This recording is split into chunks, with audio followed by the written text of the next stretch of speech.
참카페에서 책을 읽어드리겠습니다. 제목 인생오화, 지은이 류시화, 펴낸 곳 연금술사. 작은 제목, 부탁을 하러 온 게 아닙니다.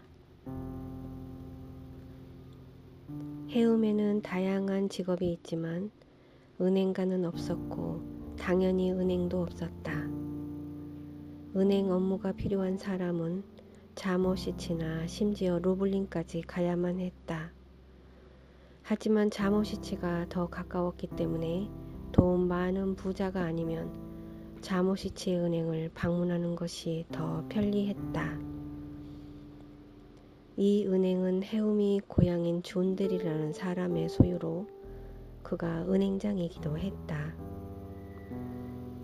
사람들은 일반적으로 은행가가 인색하다고 생각하지만 존델은 인색함에 있어서는 둘째가라면 서러워할 인물이었다. 실제로 세상에서 가장 인색하고 탐욕스러운 사람으로 명성이 자자했다. 하지만 가난한 사람들은 달리 대안이 없기 때문에 그에게서 대출을 받는 수밖에 없었다. 존델의 고객 중에 하야라는 이름의 나이 많은 여인이 있었다.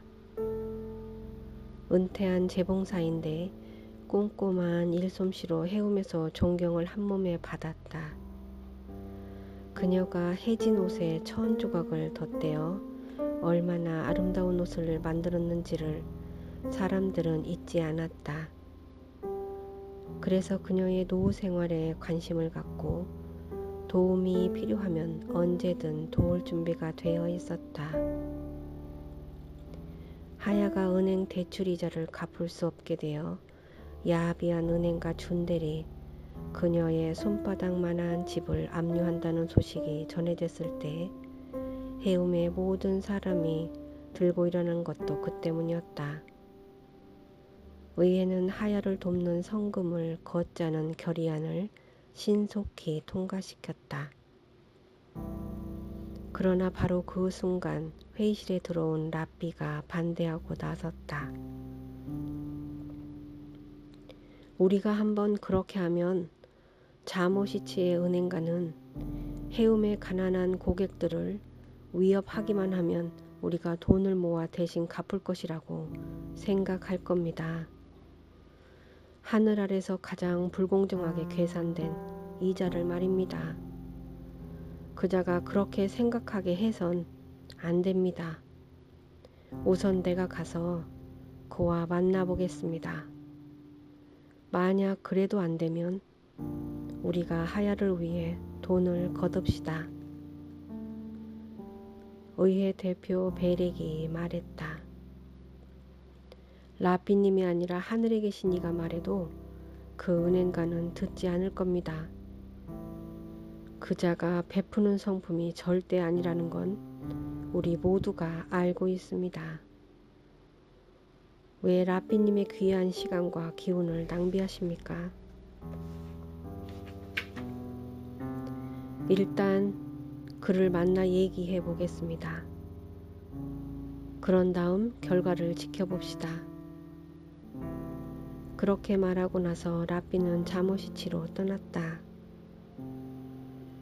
해움의 라삐는 지혜와 경건함으로 자모시치에서도 무척 존경받는 인물이기 때문에 그 도시의 지도층 인사들은 단 며칠만이라도 자신의 집에 그를 머물게 하는 것이 소원이었다. 그러다 보니 누구의 집에서 묵을지 선택하는 것이 라삐의 특권이었다. 이번에 라삐는 은행가 존델의 대저택에 머물기로 결정했다. 물론 존델은 자신의 보잘것없는 집에 해움의 라삐를 모실 수 있어 무한히 기쁘고 영광스럽다고 말하는 수밖에 없었다. 하지만 마음속에서는 왜 라삐가 서로 모시길 원하는 많은 사람들을 물리치고 하필 자신의 집에서 머물려고 하는지 이해가 가지 않았다. 존델의 집에 도착하자마자 라삐는 은행가에게서 자신이 무엇을 부탁하러 온 것이 아님을 분명히 했다. 이 말이 오히려 은행가로 하여금 더 궁금해하게 만들었다. 저녁 식사를 마친 후 라삐는 존델에게 은행의 압류로 집에서 쫓겨날 처지가 된 늙은 여인 하야에 대해 말했다. 하야는 당신이 상상할 수 있는 최고의 바느질 솜씨를 가진 재봉사였습니다. 언제나 완벽하게 옷을 수선했으며 누구라도 감탄할 정도였습니다. 그녀의 유일한 결점은 결혼을 하지 못했다는 것과 그래서 아이를 갖지 못했다는 것입니다. 이제 늙어서 눈이 예전 같지 않기 때문에 온종일 일을 할 수 없게 되었고 그래서 생계를 위해 은행에서 돈을 조금 빌려야만 했습니다. 만약 이자가 그토록 높지만 않았다면 벌써 오래전에 다 갖고도 남았을 것입니다. 정말 슬픈 이야기입니다. 그렇군요. 정말 슬픈 이야기입니다. 라삐의 말에 진심으로 감동받은 듯 존들이 말했다. 하지만 친애하는 라삐님, 은행은 이자로 유지되는 곳입니다. 대출금을 회수하지 않으면 은행은 망하고 맙니다. 그 피해는 고스란히 예금자들에게 돌아가고요. 대출을 받은 사람들은 은행에 빚을 진 것이기 때문에 반드시 갚아야 합니다. 이것은 모두가 아는 제도이며 모두가 지켜야 할 제도입니다. 하늘에 계신 이께서도 이 말에 동의할 것입니다. 물론 그렇고 말고요. 그렇고 말고요.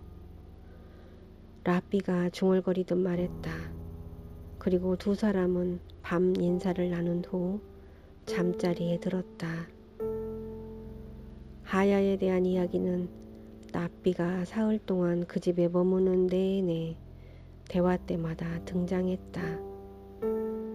존델은 은행의 요구가 정당한 것임을 증명하기 위해 모든 이유를 동원했으며 그럴 때마다 라삐는 매우 적극적으로 동의했다.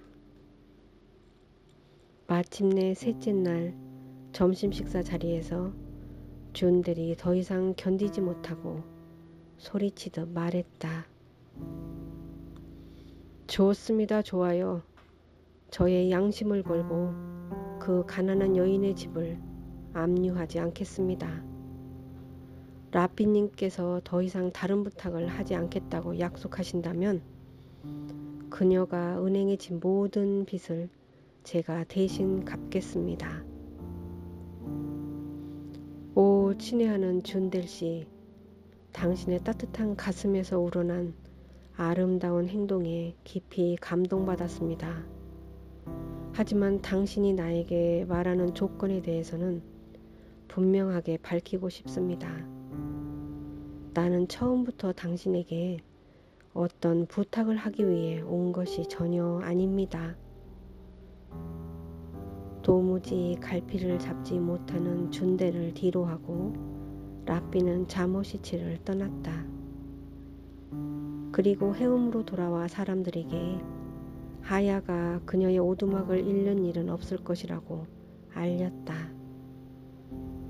자모시치의 은행가 존델이 어떤 압력도 받지 않고 전적으로 자신의 결정에 따라 그녀의 은행빚을 탕감해 주었다고.